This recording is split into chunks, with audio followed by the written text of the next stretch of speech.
Sister Inah Canabarro Lucas, the oldest nun in the world, turned 116 years old on May 27 in Rio Grande do Sul, Brazil.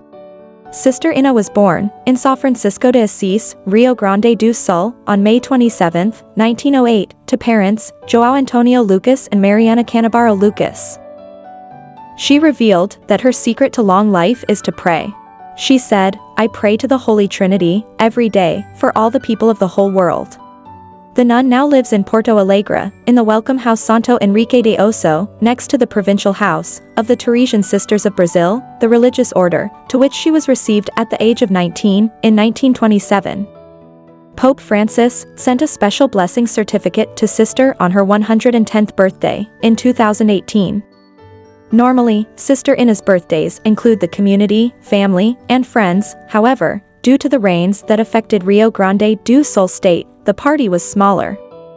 According to her nephew, Cleber Canabarro Lucas, Sister Inah has difficulty moving, very poor hearing and vision, speaks with difficulty, but lives facing life always with optimism and good humor.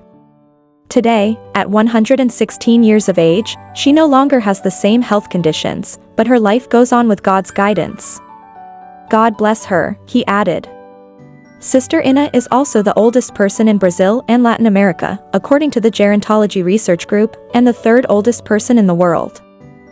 She replaces Sister André Lucille Randon of France, who died in 2023, at the age of 118, as the oldest nun in the world. Please subscribe to Catholic News World's YouTube channel. Thanks and God bless.